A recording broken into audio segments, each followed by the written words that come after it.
వాడు నా Insta follower. Lipstick spoiler Bablu, కొంచెం న్యూడ్స్ అన్న పంపవా, యాప్ లోక్లో దాచుకుని చూసుకుంటా అంటున్నాడు.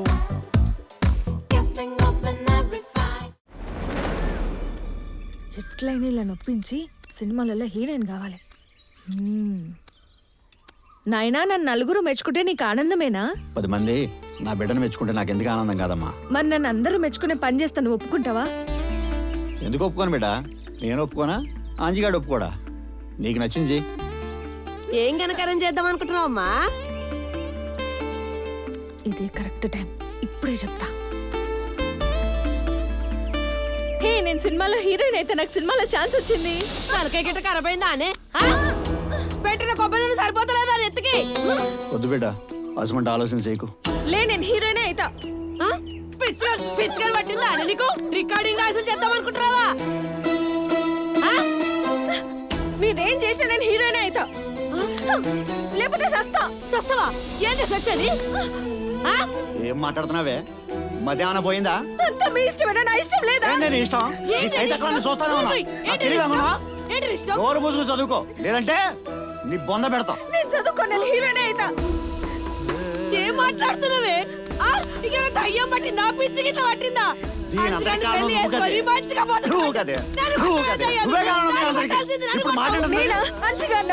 పెళ్లి చేసుకోను, నేను హీరోయిన్ అయితే తీరుతా. అంచుగాని పెళ్లి చేసుకోక ఏం చేద్దాం అనుకుంటున్నావా నువ్వు? నిన్ను సంపి నీ శవానికైనా అంజిగాడి నుంచి పెళ్లి చేస్తా. ఇప్పుడే అంజిగాడితో మాట్లాడవు. నువ్వు నీ పనులు చేసుకోనమ్మా ప్లీజ్. ఎక్కడికి పట్టుకున్నదే ఈ సినిమా పిచ్చి. మొన్నటి దాకా మంచిగానే ఉన్నావు కానీ మంచిగాని పెళ్లి చేసుకోయే. నా మాటినే, నా మాటినే, నా మాటినే.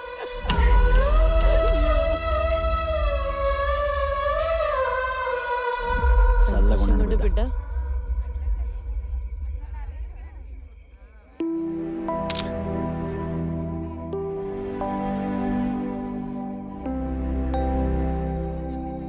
మంచి మంచి సంబంధాలు తెచ్చినా కాదని ఈ దిక్కుమాల సంబంధం చేసుకుంటున్నావు. ముందు ముందు అనుభవిస్తావు.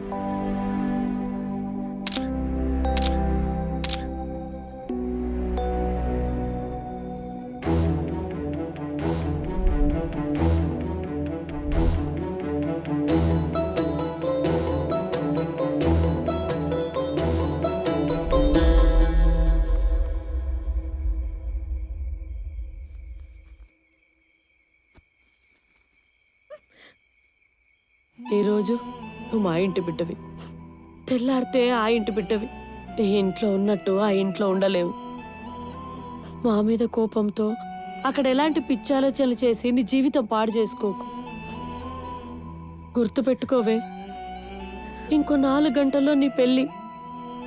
మేమేం చేసినా నీకోసమే. చూడమ్మా, నా మీద కోపం పోలేదా? నిన్ను మెచ్చుకున్నా కోపడినా అదంతా నీ మీద ప్రేమతోనేరా. నేను అనాలని కాదు.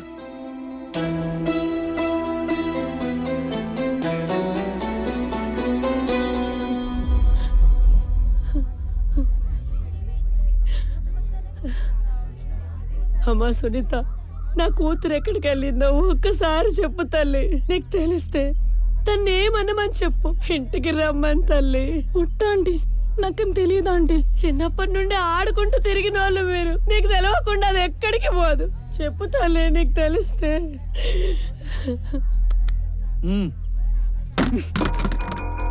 బావా, ఇక మేము పోతాం. ఈ రోజు నుంచి మీకు మాకు ఏ సంబంధము లేదు. ఏందన్నా అంత మాట అంటావు? మరి ఎంత మాట అనాలో చెల్లే? బావగారు, నీ కూతురు ఎవరితో లేచిపోయినా పర్వాలేదు, నా కొడుకుచ్చి పెళ్లి చేసుకుంటాను. నీ కూతురు ఎవరితో కడుపు చేయించుకున్నా పర్వాలేదు, దానికి నా కొడుకు బాధ్యత తీసుకుంటాడు. ఎందుకంటే నా కొడుకు ఒక సిగ్గులేని వేదవా, నేను అంతకంటే సిగ్గులేని వేదవా అని చెప్పాలా? నానా, మౌని గురించి అట్లా మాట్లాడుకో. ఆడంజి వేదవా, అది ఎవరితోనో లేచిపోయిందని ఊరంతా కోడై కూస్తుంటే తప్పుగా మాట్లాడుతున్నావని నన్ను దబాయిస్తున్నావా? అయినా నిన్ననాలరా, అది మొదటి నుంచి నిన్ను దూరం పెడుతున్నా కూడా నా మరదలు నా మోని అంటూ దాని తోకెమ్మడే తిరిగావు. ఇప్పుడు అది తోక జాడించి ఎవరితోనో లేచిపోయింది. ఇప్పుడు బాగైందా నీకు? బాగైందా? అన్నా, ధైర్యం చెప్పాల్సిన నువ్వే ఇట్లా మాట్లాడితే ఎట్లా అన్నా? అసలే బిడ్డ ఆడికి పోయిందో అని మేమంతా కంగారు పడుతుంటే. చాలు చాలు తీయమ్మ నీ నాటకాలు. అల్లుడు అల్లుడు అంటూ మీరు, బావా బావా అంటూ అది, అందరూ కలిసి తల్లి లేని పిల్లాడని కూడా చూడకుండా మీ ఇష్టానికి మీరు వాడుకొని ఈరోజు ఏమీ తెలియని నంగ నాచిలా నటిస్తావా? హ్మ్. ఇక చాలు, మీరు వద్దు, మీ సంబంధము వద్దు. పదరా వెళ్దాం. నాయనా ఒక్కసారి ఆలోచించు నాయనా, మోని చాలా మంచిది. ఇంత జరిగినా కూడా ఇంకా మోని మోని అంటావేంట్రా, సిగ్గులేని విధవా. కొంపలోనైనా అడుగు పెడతానేమో గాని ఇలాంటి లేచిపోయిన దాని ఇంట్లో అసలు కాలు కూడా పెట్టను. పదరా పోదాం. అన్ను